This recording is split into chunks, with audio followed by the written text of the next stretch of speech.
Voltamos aqui aos nossos estúdios. Estou aqui com a Isabel Mega, estou aqui com a Larissa Rodrigues. Vou começar com a Larissa Rodrigues, que a Isabel vai trazer um bastidor de por que ele decidiu falar agora e que foi justamente por ter saído na imprensa, inclusive aqui na CNN Brasil com a Débora Bergamasco, com a informação de que Flávio Bolsonaro se reuniu com Daniel Vorcaro depois que Daniel Vorcaro já estava com tornozeleira eletrônica, já sabia tudo.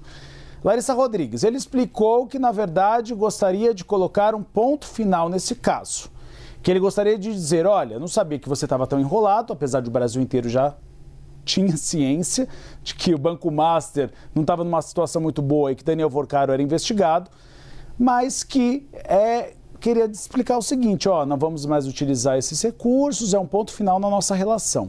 Minha dúvida é, Larissa Rodrigues, por que ele não falou à imprensa na semana passada? Por que Flávio Bolsonaro não antecipou-se, ou seja, disse, olha, tive uma reunião sim, depois que ele foi preso, para colocar um ponto final. Sabe o que está acontecendo? Ele só está reagindo depois de a imprensa noticiar, o que dá uma aparência de que ele está escondendo informação. Na minha avaliação, uma das piores gestões de crise de um candidato à presidência da República da história.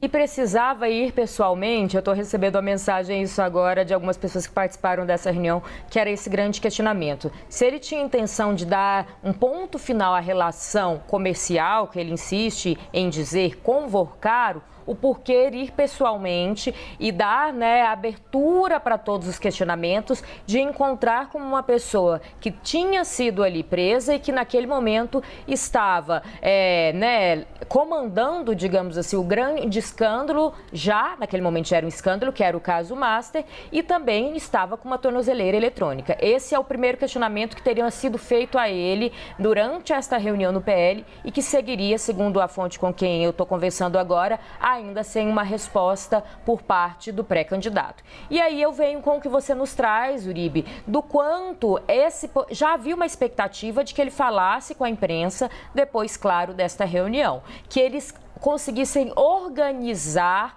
uma estratégia de comunicação de toda a bancada do PL que apoia a pré-candidatura de Flávio Bolsonaro depois do vazamento daquele áudio que mostra uma relação do pré-candidato, com o próprio Vorcaro. Essa fala dele, que ele fez questão de dizer que é um pronunciamento e não abriu para a imprensa para ser questionado, já era uma fala previsível, mas que hoje, durante a reunião, isso segundo as fontes com que eu estou conversando, parte da bancada que estava lá nesta reunião foi pega de surpresa por uma matéria dada em primeira mão, a gente já confirmou aqui, dada inicialmente pelo Metrópolis, de que ele presencialmente até São Paulo, fez uma viagem até São Paulo para encontrar com Vorcaro. Então que aquela reunião, que era para ser uma reunião de alinhamento de postura, teve uma informação que grande parte da bancada não sabia, que era esse encontro presencial entre os dois. Então, há um entendimento de que outras informações possam ser divulgadas pela imprensa e se a todo momento a bancada que tem como intuito e está sendo cobrada defender Flávio Bolsonaro vai conseguir fazer, ou se essa bancada e o PL como um todo já tem todas as informações. Houve, mais uma vez, esse é o entendimento, uma falha de comunicação e que o pré-candidato perdeu uma oportunidade de se antecipar, como você traz para a gente, na entrevista que deu, inclusive, aqui à CNN, e dizer que teria ido visitar Vorcaro naquele momento. Ele disse, Uribe, vale a pena a gente lembrar aqui na CNN, que poderia sair, sim, outras informações, mas nada muito impactante. Mas uma conversa entre ele e Vorcaro, depois da prisão do banqueiro, com ele indo até São Paulo encontrá-lo com uma tornozeleira eletrônica, pelo menos as informações que eu recebo agora é sim considerado impactante pela bancada do PL. Exatamente. Quando eu falei no início do jornal, Isabel e Larissa, dessa gestão de crise considerada errônea, isso não sou eu que estou falando por mim mesmo, isso é a bancada do PL. Muito deputado e senador impressionado, porque um dos dogmas, um dos princípios básicos de gestão de crise é se antecipar, é criar vacinas. Se Flávio Bolsonaro tivesse dito antes que se reuniu com Daniel Vorcaro após a prisão para colocar um ponto final, toda a repercussão negativa, Isabel, tinha decantado até hoje. O problema é que todo mundo critica a gestão de crise é quando você tem informações a pinga-gotas, porque você mantém a impopularidade, você mantém o desgaste em longo prazo, e que foi o que aconteceu hoje, dele não ter falado antes. Você apurou, Isabel, que a fala não seria agora? Foi interrompida a reunião justamente para ele se explicar e tentar diminuir a reação negativa a essa informação? Eles estão muito incomodados com vazamentos. A gente viu que na semana passada, inclusive, se provocou uma ida do coordenador da campanha, Rogério Marinho, até o gabinete do ministro André Mendonça, para questionar a questão dos vazamentos.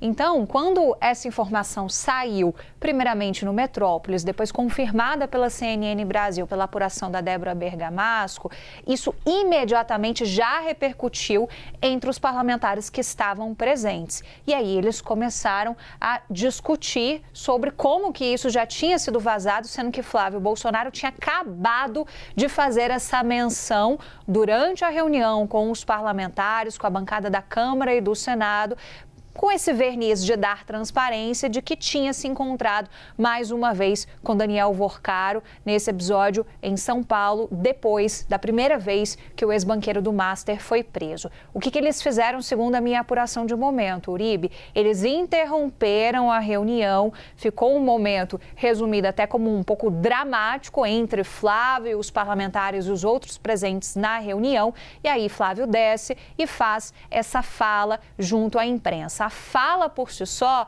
já estava programada. Inclusive, ele seguiu o script, né, Uribe? Porque ele citou também a questão da jornada 6x1, fez uma fala com referências a mulheres, Isso. né? Isso já estava dentro do script. Ele ia fazer esse pronunciamento, essa informação que a Débora Bergamasco frisa para a gente também na apuração dela, que já está no site da CNN. Ele não furou esse script, mas concorda comigo que juntou tudo num bolo só, não facilitou a comunicação dele. Fora que eu tô com você Porque e com Larissa. É exatamente o que você disse. Se ele tivesse mudado, em outro momento tivesse falado disso, seria o que a gente chama no jornalismo de lead. Só que a informação mais forte é ele reconhecendo esse encontro com o Daniel Worcaro. Então o resto do que ele falou acaba não tendo o mesmo destaque. É um erro. A campanha tem um erro grave de comunicação. É isso. E o principal é você pensar nas informações a conta-gotas. Comunicação, ainda mais em fase de campanha. Porque a gente fala pré-campanha por rigor da lei eleitoral. Mas a gente está todo mundo mergulhado em campanha já. O tom é esse, por mais que tenhamos ainda 5 meses pela frente. Fica uma imagem de desconfiança. Ok, agora veio mais um elemento novo. O que mais ainda pode vir? E alguns parlamentares, muito reservadamente, já vinham apontando para a gente uma situação de decepção, de desconfiança com Flávio Bolsonaro. Então, quando ele vai falando sempre a contas gotas, talvez isso reforce ainda mais para esses parlamentares que estão mais céticos em relação a esse projeto presidencial de Flávio Bolsonaro. Então, é algo a ser trabalhado. Comunicação hoje é um problema muito grande para a pré-campanha de Flávio Bolsonaro. Para Lula também. Exatamente. E eles reconhecem também. Exatamente. O PT não vinha conseguindo impor nenhuma narrativa, só vinha reagindo às redes sociais. Então, a gente parece que a comunicação é o grande calcanhar de Aquiles de Lula e de Flávio. E é sobre narrativa também. É sobre conseguir conduzir a narrativa desde o primeiro momento. Vamos lembrar que Flávio Bolsonaro, segundo os estrategistas dele, ele, desde o primeiro momento, estava decidido que eles iriam colocar Flávio Bolsonaro para falar, Uribe. Eles não queriam o Flávio submergindo depois da revelação do áudio, da relação com Daniel Worcaro. Então, a partir dali, soltaram nota, vídeo, colocaram Flávio Bolsonaro em entrevistas, mas em nenhum momento ele tinha feito essa menção. Então, o time, nesse caso, é precioso e pode custar mais desidratação para ele. Para não dizer que não falei das flores, eu vou contar aqui o número de mensagens que eu recebi de integrantes do PL criticando Flávio ter revelado isso somente agora. 1, 2, 3. 3 parlamentares que estavam na reunião que foram pegos de surpresa, que me disseram que chegaram a defender, mas por que isso não foi falado antes? Por que não foi feita uma antecipação dessa crise? Porque agora virou uma nova crise, virou um novo problema que poderia não ter acontecido. Débora Bergamasco, que trouxe em primeira mão aqui no Bastidores CNN essa informação, confirmando então do encontro antes de Flávio Bolsonaro falar publicamente, ela também traz outro destaque da fala de Flávio Bolsonaro, que passou ao largo exatamente porque é o que a gente vinha dizendo. Isso poderia ter sido feito em um anúncio separado para ter mais destaque. De que Flávio Bolsonaro vai colocar todos os recursos, investimentos e participações de Daniel Vorcaro no filme Dark Horse à disposição dos órgãos de investigação do Brasil. Então também é uma medida de transparência que a gente antecipou que ele faria nessa fala e ele decidiu antecipar diante dessa nova informação.